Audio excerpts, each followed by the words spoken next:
Déjame, Toño, ahorita regreso para hablar de Samuel García, pero déjame saludar primero a la doctora Leticia Calderón Chelius, experta en asuntos migratorios, investigadora del Instituto Mora, para que hable con nosotros sin censura de los temas más importantes. Doctora, ¿cómo le va? Buenas tardes.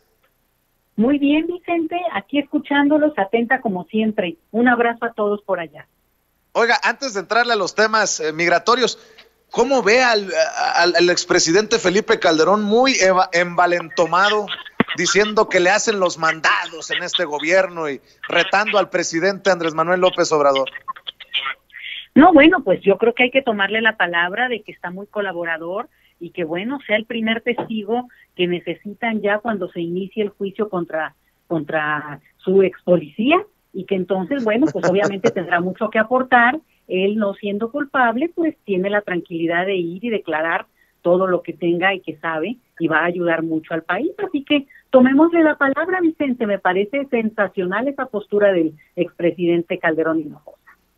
Me gusta lo que acaba de decir, estoy de acuerdo con usted. Oiga, y hablando de otro personaje, se lo pregunto a usted como mujer, ¿cómo ve los chistecitos misóginos y machistas del senador de Nuevo León, Samuel García, con su esposa, que le ha dicho de todo? Tristemente, a mí no lo voy a repetir porque me da hasta vergüenza con usted, la ha ofendido y ahora, como si fuera de su propiedad, la trata con la punta del pie.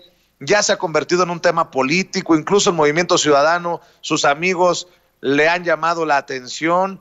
Yo creo que esto también lo baja del proceso rumbo a elegir gobernador en Nuevo León, pero ¿usted qué piensa? Me imagino que se dio cuenta de cómo se viralizó y se hizo tendencia a este tema, ¿no? No, pues es que fue inevitable, ¿no? Bueno, la parte chistosa es muy divertida cómo lo caricaturizan, pero te voy a dar otro punto de vista, Vicente. A mí lo que me impresiona y me deja muy alarmada es ver que esa generación a la que corresponde este señor sigue repitiendo lo que sus padres o abuelos hacían hace 30 o 50 años. O sea, es como si siguiera atrapada en el discurso del machismo más, digamos, ya rebasado, ya en un discurso que no correspondería a la generación que él representa, y que querríamos ver justamente ese cambio generacional. Y ojo, además con una persona que por los recursos económicos de los que ha gozado, pues ha tenido acceso realmente, por lo menos el acceso, obviamente no lo ha instrumentado, ¿verdad?, pero a toda una cantidad de información y de forma de ver el mundo de manera distinta, compararla con otros países, con las realidades de jóvenes de otras partes del mundo, y bueno, se ve que ni el dinero, ni ahora en este caso la generación a la que él pertenece, sirve para que pudiera tener otros valores. E incluyo a su joven esposa, Es impresionante que reproduzcan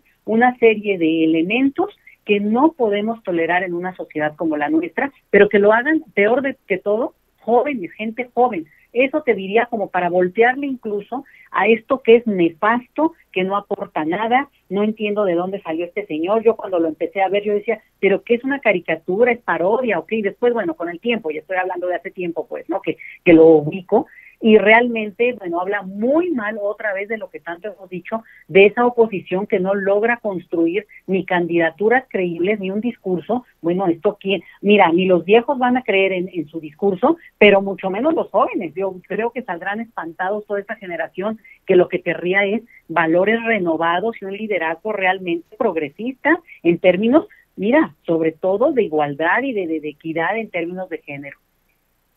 Mi querida doctora, debo de aprovechar esta oportunidad para entrarle a los temas que traemos usted y yo pendientes, para informar que en el transcurso de esta semana nos ha confirmado una entrevista exclusiva a Carla Humphrey, la nueva consejera del INE. Por decir algo controversial su candidatura, pero creo que es importante escuchar la visión de Carla Humphrey, quien ya me confirmó la entrevista esta semana, al pendiente de Sin Censura, para hablar de temas como el voto electrónico, como el voto desde el exterior, como el tema del INE y los dineros a los partidos políticos. En fin, hay tanto, ¿no, doctora? Es la que va a llevar el tema de voto desde el extranjero.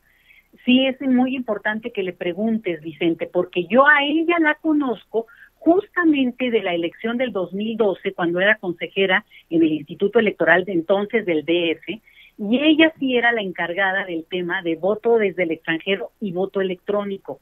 Y yo me acuerdo esos días, porque yo fui observadora y bueno, seguí el tema, como ya sabes, ahí como calca pegada a lo que estaba pasando en el instituto, y yo sí me acuerdo que vi con mucho gusto que se aventuraron y que temblaban de que saliera todo como tenía que salir, porque obviamente de eso dependía el éxito de esa elección, y se la jugaron, y yo, sin conocerla de antes y sin conocerla de después, porque no es que la he vuelto a tratar, en el contexto de esa coyuntura y de lo que fue pasando ya con los resultados de la que fue exitosísima elección desde el extranjero para la Ciudad de México y que dejó una huella, bueno, pues realmente yo me quedé muy gratamente, digamos, impresionada del desempeño, y en su momento, bueno, yo por eso lo sostengo.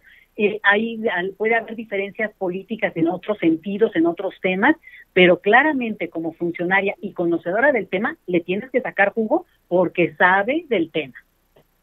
Así es, y quiero que me explique cómo va esto del voto desde el exterior y por qué hay que apurarnos.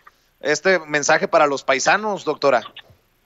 Sí, mira, Vicente, es importantísimo. Yo creo que tenemos que entender que por lo menos hasta este momento, digamos, cómo se ha dado el armado del voto desde el extranjero y otros temas, pero vamos, se ha hecho sobre todo para ratificar esta idea de la democracia electoral en nuestro país.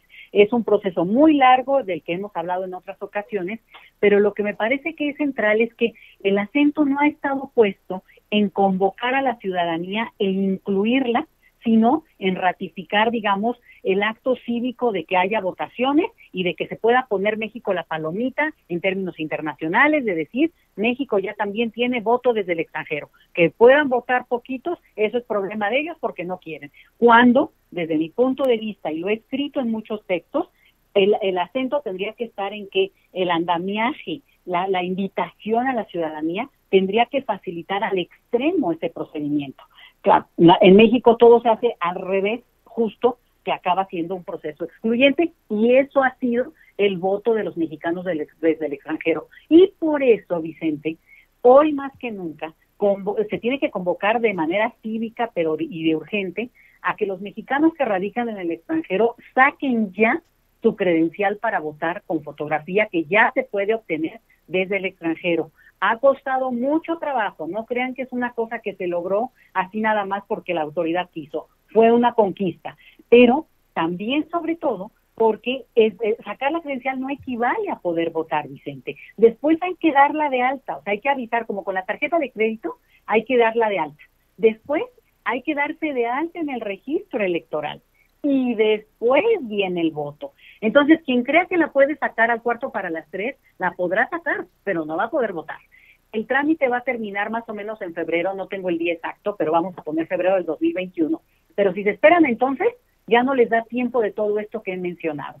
Por tanto, la oportunidad de participar en las siguientes elecciones, que es fundamental, que dejen ya el discurso de remesas es lo que nos hace ver, no, señores. Remesas no son votos y queremos sus votos. Este país necesita sus votos, sobre todo por algo que es importante, Vicente, porque la próxima elección intermedia, que ya sabemos que es importantísima y que es una elección realmente histórica en términos de números y de convocatoria ciudadana, por primera vez va a convocar a un montón de estados a que puedan participar en la elección ya para digamos, los diputados que se van a cambiar. Entonces, voy a decir nada más la lista. Baja California Sur, Ciudad de México, Colima, Chihuahua, Guerrero, Jalisco, Michoacán, Nayarit, Querétaro, San Luis Potosí y Zacatecas, podrán participar los ciudadanos de esos estados que radican en el extranjero, sí tienen credencial para votar con fotografía, que esté dada de alta, que además estén en el registro electoral obviamente de donde corresponde, y en su momento hagan el trámite para votar. Entonces, aunque la autoridad debe de facilitar y de instrumentar algo mucho más flexible, por ahora es lo que hay, Vicente. En ninguna otra parte del mundo el procedimiento es tan complicado. Pero si no entendemos que también librar esta batalla burocrática es parte de lo que les están exigiendo, y lo lamento, pero eso es parte de lo que ocurre, o sea, que los mexicanos en el extranjero tienen una doble carga para poder votar. Bueno, pues esto implica que den esa batalla, y yo se los pido por favor que lo consideren con el tiempo debido. Y eso te diría, ¿por qué? Pues porque realmente la invitación, digamos, cívica, no es nada más una cuestión de, digamos, de tener la credencial, pues ya ves que mucha gente como para identificación. La credencial para votar con fotografía no es un trámite para identificarse, aunque la usemos como eso. Hasta ahora han regateado el hacer una cédula de identidad universal que todos los mexicanos podamos tener. Pero ese es un asunto que no puede ya dejarse, y te lo adelanto, no va a dejarse tan fácil, porque pues no se ha hecho en otros sexenios por una serie de cosas de las que podemos hablar mucho un día, porque hay mucha corrupción detrás de este tema. Pero a este momento, lo que es muy claro es que sigue sirviendo, o sea, si la utilizamos como documento de identidad, y francamente conviene tener ese documento en el país, porque si se hace la transición a un documento universal de identidad, bueno, pues ya dieron el primer paso de entrada, ¿no? Entonces, Así es como por varios temas por los que es tan importante que hagan la parte burocrática, y después la parte que implica ya la actividad meramente política, que es el voto.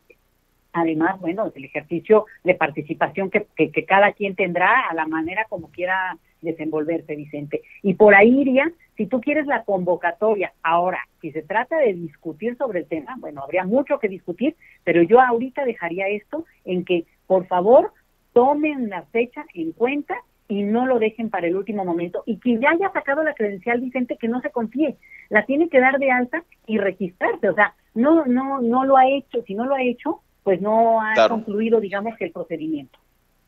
Oiga, doctora, y el voto por internet, hay muchas personas que tienen reservas, salen hasta nombres como Hildebrando, me dice uno, si hay peligro de que los hackeen a los youtubers, imagínate cómo podemos confiar de este voto por internet. ¿Qué opina usted de esto? Mira, yo he trabajado mucho alrededor del tema, Vicente, porque justamente uno de los grandes temas de debate para el tema del voto de los mexicanos desde el extranjero ha sido facilitar y, por tanto, por ejemplo, pensar en nuevos mecanismos. El voto postal no sirve, Vicente, y el voto postal tiene, además de un alto costo, bueno, ya está muy estudiado, y yo podría citarte muchos ejemplos, no solamente eso, sino ya, digamos, estudios que se hicieron a propósito de eso, sobre todo en el caso mexicano. Tal vez en otros lugares lo postal es más fácil, más confiable. En nuestro país no tiene esa, digamos, esa cobertura. Bueno, ahora, el voto y que ni siquiera es voto electrónico, déjame hacer esta aclaración también. El voto electrónico tiene que ver con la urna electrónica que, por ejemplo, en Brasil han usado desde hace como 20 años. Esto es voto por internet. Yo creo que está muy bien que se cuestione quién podría llevarla a cabo, las empresas que podrían ser las contratadas. O sea, eso hay que revisarlo hasta por debajo de las piedras. Eso yo doy esa sugerencia y abro a ese escrutinio ciudadano feroz. Ahora, lo que yo no estoy de acuerdo, y aquí es una invitación a entrarle más al debate, digamos, no solo técnico, sino de conocimiento de lo que se ha avanzado, es que el voto por internet es una propuesta que es sí o sí, Vicente. No sé si vaya a ser esta elección, no sé si vaya a ser en la que sigue, o en México, pero esa es la tendencia, y peor tantito en el momento que estamos viviendo con este asunto de la pandemia, que nos volcó a los que podemos, pues no, tampoco es que todo mundo, pero una gran parte del planeta, a la necesidad de utilizar mucho más internet, y al contrario, la necesidad de ampliar ese uso de manera realmente masiva y realmente popular, no solamente para un sector, si tú quieres, de clase media, media alta y para arriba, ¿no? Sino realmente de manera popular. Entonces, dicho eso, nos aceleró, si tú quieres, incluso el proceso. Entonces, el voto por internet, igual que otros tipos de formas de votación, debe tener candados, y los estudios demuestran que se puede hacer como cuando usted hace una transacción de recursos, es capaz de mandar desde remesas hasta el apoyo que va a dar a alguna causa, como sin censura, cuando te mandan dinero y que te lo hacen vía bancaria. Bueno, pues la gente confía en ese procedimiento tecnológico porque es parte de nuestras vidas. Entonces, mi sugerencia sería, Vicente, separar la parte propiamente de lo que implica lo de atrás, ¿no? ¿Quién lleva, quién controla, por qué esa licitación, por qué gana uno y no otros, ¿sí?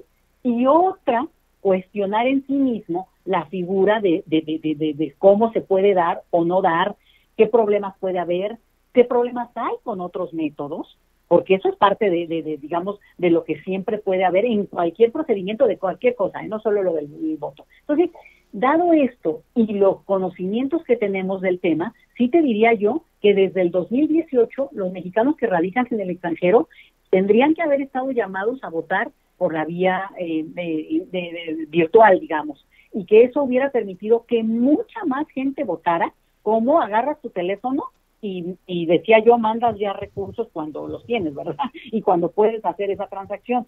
Pero creo yo que es abrirse a la posibilidad, empezarlo a pensar como una de las formas que nos viene como generación siglo XXI, como generación que tocamos todos madera, pero pasemos junto con esta pandemia y la podamos contar como el pasado de nuestras vidas, aunque va a estar por el resto de nuestras vidas en nuestra forma de interactuar, pero creo yo que por ahí va, Vicente.